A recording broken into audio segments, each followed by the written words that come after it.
Haleluya. Haleluya. Selamat siang Bapak Ibu Saudara yang diberkati oleh Tuhan. Salam sejahtera bagi kita semua.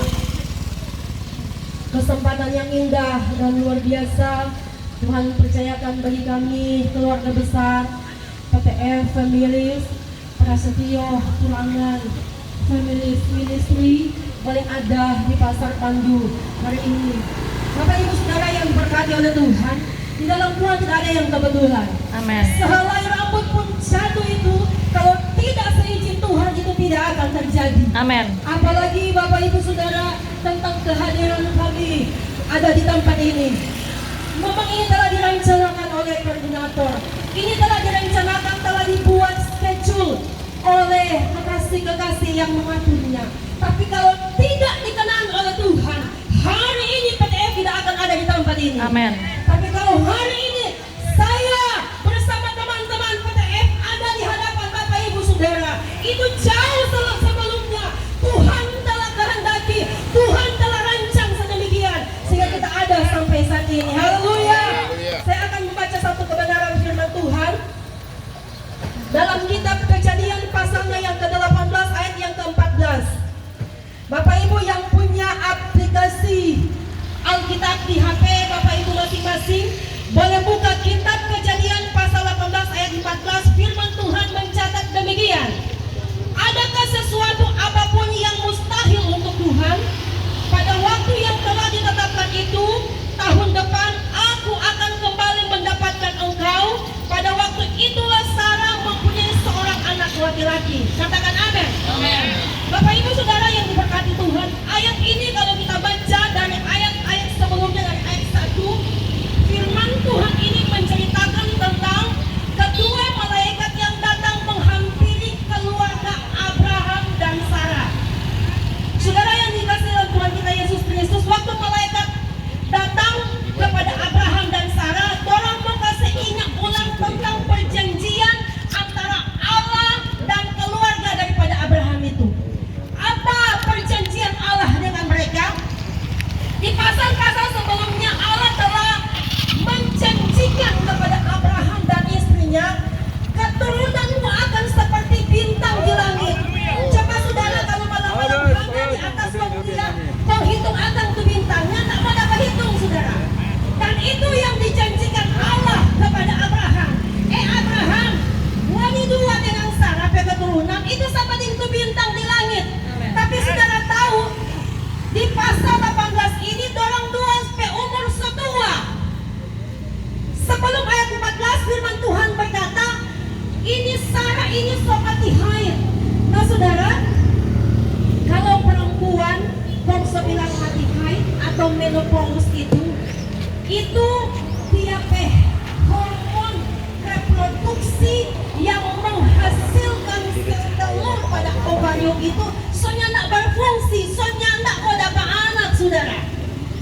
Dan saudara tahu pasal 18 ayat 1 bilang malaikat ada datang ada bilang ke Abraham, bilang ke sana ke Sarah, tahun depan orang mau datang di waktu yang sama lagi ini, mana istri Sarah itu mengandung kemuka lahir seorang anak laki-laki. Saudara tahu di balik pintu dan sama yang bagi ini Sarah tak dengar pun Sarah tertawa akan. Kalau Sarah sama dengan kita semua bilang dalam hati, tak butuh ikut di malaikat ini. Masa kebeban kita semua yang begini, kita pelaki setua, kok masih mau dapat anak? Nyana mungkin ini. Firman Tuhan bilang Sarah tertawa. Sarah tidak percaya kalau itu akan terjadi. Tapi kalau saudara meneliti dan membaca pasal 18 ini tidak ditemukan Abraham komplain. Tidak ada kata-kata atau keluar dari bibir mulut daripada Abraham mau bilang, nyana kita tidak percaya. Nyana ada saudara. Tidak ada satu kata pun yang keluar dari mulut Abraham, hanya dari Sarah. Makanya ayat 14 ini ditujukan kepada Sarah. Malaikat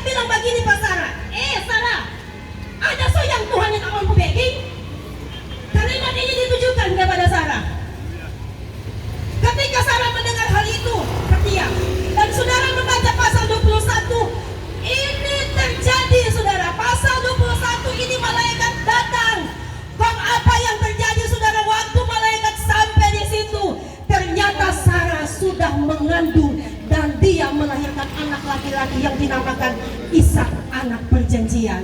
Katakan haleluya. Haleluya. Haleluya. Kenapa ini terjadi? Efesus 1 ayatnya yang ke-19 bilang begini, saudara. Kitab Efesus pasalnya yang pertama ayatnya yang ke-19 berkata seperti ini.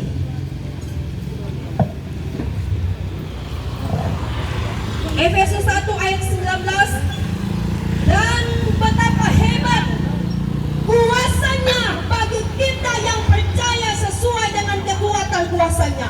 Bapak Ibu Saudara yang diberkati oleh Tuhan, hal ini terjadi karena satu kata, Allah kita hebat. Katakan amin. Allah kita luar biasa. Haleluya. Allah kita ajaib. Allah kita tidak bisa ditandingi dengan apapun. Maka firman Tuhan pagi menjelang siang ini saya berikan judul Sen ada lawang. Amin. Ada orang Ambon di sini? Sen ada lawangnya. Tidak ada yang mendapat lawang barang Tuhan. Amin. Kenapa Bapak Ibu Saudara? Karena Dia Allah yang hebat. Dia Allah yang luar biasa. Di terjemahan literal translation dia mengatakan kata hebat, kuasa yang hebat, betapa luar biasa. Dia pakai kata the surpassing greatness of his power. Apa arti ini saudara? Ini sesama dengan ini surpassing ini saudara. Dia digambarkan sama dengan kalau orang di pinggir lautan. Ini laut saudara. Ini kita ambil, ini boleh dikatakan ini batu. Tongtoran ada di tengah, ada di pinggir laut, di tepi laut. Orang anak-anak biasa kalau orang di pinggir laut jangan bermain-bermain itu lempar-lempar batu dan ngajili, mau kasih balumpa-balumpa di laut. Siapa paling jauh dia menang. Sama dengan itu.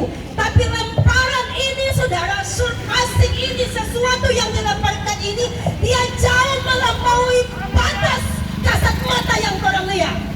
Itu tuturan orang Tuhan yang hebat. Jauh orang sudah tidak dapat lihat. So biar dia mata masih bagus sekali. Waktu ada melempar ke sana sudah dapat lihat di mana tuh batu sana. So melampaui batas dari lemparan. Itu tuturan Tuhan yang hebat. Itu tuturan Tuhan yang ajaib. Orang Tuhan yang luar biasa. Makanya malaikat bilang ke Sarah, Sarah, adakah hal yang mustahil bagi Tuhan?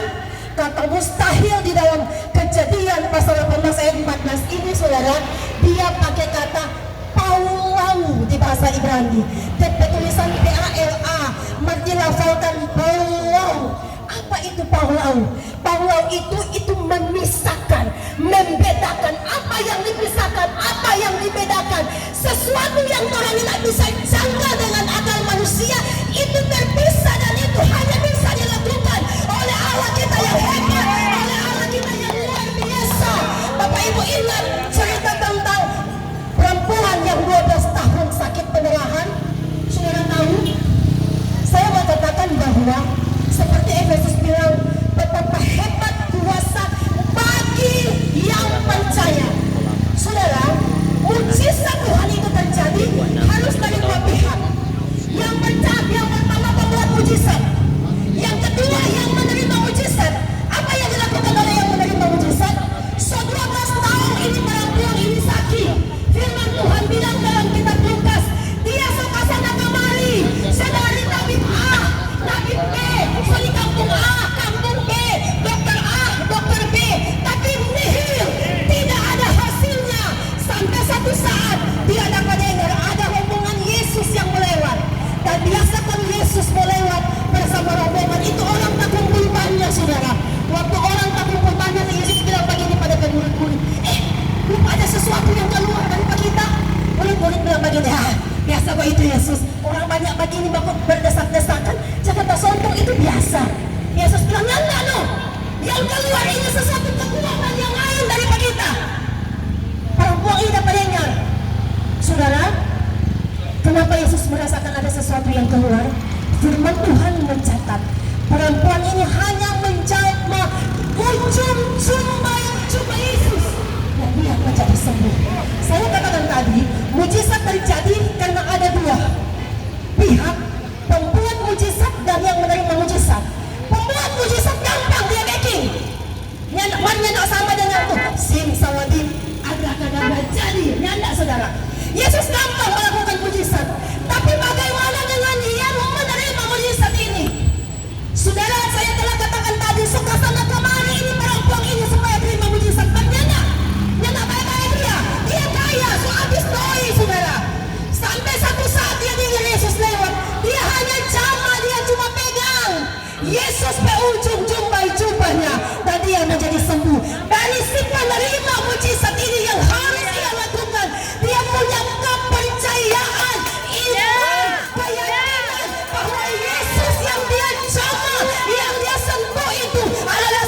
Bapak Ibu, kata percaya di Efesus 1 ayat 19 ini bukan cuma believe, bukan, tapi trust, have faith in, sebuah keyakinan yang kokoh.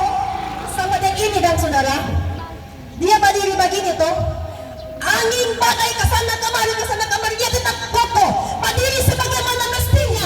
Begitu tuh iman yang dimaksud di Efesus ini saudara, begitu tuh percaya yang dimaksud, iman yang berdiri kuat, kokoh, teguh, angin badai tsunami tetapi yang berdiri sampai dia menerima mujizat. Jika Bapak Ibu Saudara perlu mujizat pagi menjelang siang ini, satu hal yang Bapak Ibu Saudara lakukan, imanmu tidak boleh goyah, imanmu tidak boleh tercemar dengan apa di sekelilingmu. Sekali engkau merindukan mujizat, maka yang kuat pelapa iman itu Tuhan Yesus Kristus. Haleluya. Kuat maka jangan pada pokok anggur yang benar, jangan kemari-kemari ada godaan. Cewek cantik lewat dengan bergaya, laki-laki so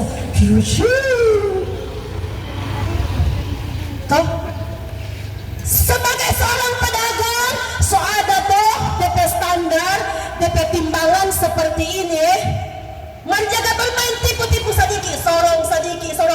Itu sesuatu orang percaya yang tidak memiliki keteguhan yang kokoh. Saudara, saya mau katakan begini, orang yang menyadari bahwa Tuhannya hebat, orang yang menyadari bahwa Tuhannya luar biasa, orang yang menyadari bahwa Tuhannya sanggup melakukan mujizat, yaitu kokoh pada prinsip hidupnya. Hal yang kedua yang saya mau contohkan, kitab Daniel pasal 3 menceritakan tentang kisah Sadrak, Mesak dan Abednego. Waktu dorang Raja Nebukadnezar bilang begini, bilang ke sana tuh pemuda-pemuda Yahudi, semua mesti sujud menyembah patung, karena itu aturan di Babilonia. Sadrak, Mesak, Abednego bilang begini, bilang tahu di raja, nana sayang, nana kalau sebab sekali kalau punya prinsip hidup menarik pengharapan dan penyembahan kami hanya kepada Tuhan Yesus Kristus, orangnya tagoya. Sehingga kita Daniel pasal 3 bilang begini, ketika Nebukadnezar dapat tahu itu dia marah sekali. Dia bilang, tika sepanas 7 kali lipat itu perapian, kau buang kasanya orang di perapian itu, supaya orang rasa orang tekad dan tidak mendengar peraturan kerajaan. Kau ngapa Sadrak, Mesak, Abednego bilang, jika seandainya Tuhan kami mau menolong kami, dia akan menolong. Tapi seandainya Tuhan tidak akan menolong kami, kami tidak akan menajiskan diri kami dengan menyembah buatan Tuhan Raja. Hal yang kedua saudara, kalau engkau sadar Tuhanmu hebat, engkau tidak akan berkhianat. Hei Bapak Ibu Saudara, jangan berkhianat. Saudara, tapi ini pengkhianat ini Pak Saudara, sedangkan 12 murid yang hari-hari harga Pak Yesus, lihat dengan Yesus, masih ada salah satu yang berkhianat. Siapa yang tahu siapa yang berkhianat Pak Yesus? Yudas. Saudara, dia orang kepercayaan Yesus. Nanti ada orang kepercayaan. Bernyanda pada orang sini. Dia bendahara, dia pegang doi. Oh, kamu tahu sekali. Saudara, dengar baik. Persahabatan yang sangat dekat dan kental, dorang baku tahu rahasia. Betul saudara? Kalau kita dengan orang Ibu Mayfi Mama Hitung sobat taman sekali, dia berhasia, kita tahu kita berhasia, dia tahu orang baku curhat. Nah kalau salah satu kali bikin salah, bisa ada pengkhianat. Sedangkan Yudas hari-hari Yesus berkhianat, apalagi cuma manusia di era sekarang ini. Tapi saya percaya semua orang di Bandung tidak ada yang pengkhianat. Betul? Saudara pikir itu berkhianat cuma ada simpanan? Saudara, saya bilang tadi, itu timbangan yang sebenarnya sesuai standar seperti itu. Jangan tertipu saudara, sebab tipuan bagian daripada pengkhianatan.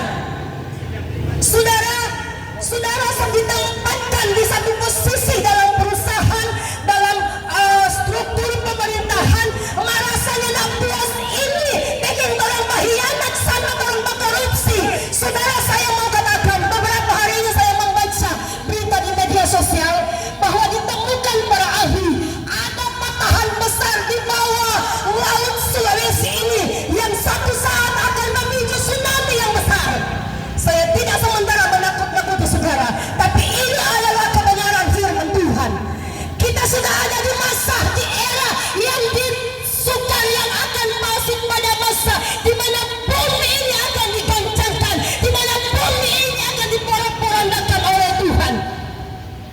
Maka saya mau katakan, jika suatu saat itu terjadi dan kita tergolong orang-orang yang punya iman kokoh dan teguh yang tak mudah goyah, termasuk orang-orang yang bukan pengkhianat kepada suami, kepada istri, kepada orang tua, kepada anak, kepada jemaat, kepada gembala, kepada bos, kepada anak buah, maka jika seandainya tsunami datang, gempa bumi besar datang, kita percaya Allah kita di surga yang kekal.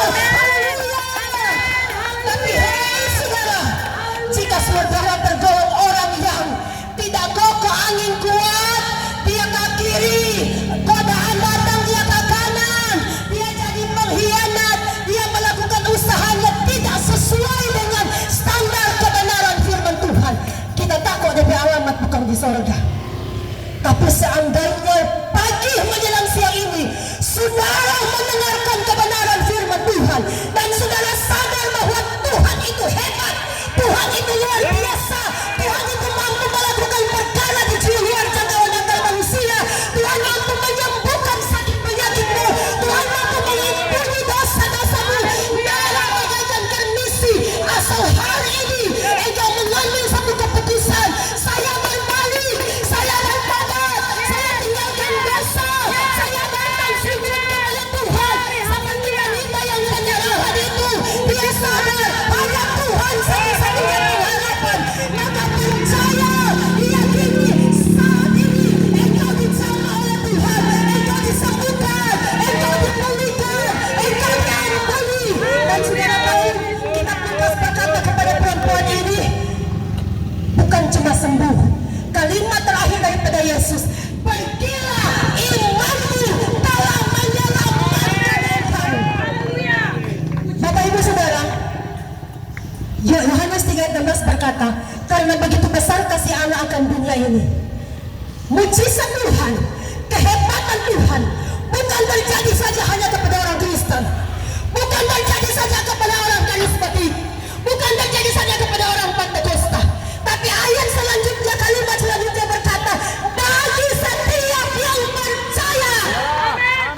Engkau Muslim, engkau Buddha, engkau Hindu, engkau KGBN, engkau Bumin, engkau Advent, engkau Katolik, engkau Pentakosta, yang penting adalah percaya. Tingkat kepercayaanmu itu yang akan menarik kuasa mujizat Tuhan, menjamah, memulihkan, menyembuhkan, menyelamatkanmu. Haleluya. Adakah sesuatu yang mustahil bagi Tuhan? Kata mustahil diterjemahkan dalam bahasa Inggris dua kata, hard dan difficult.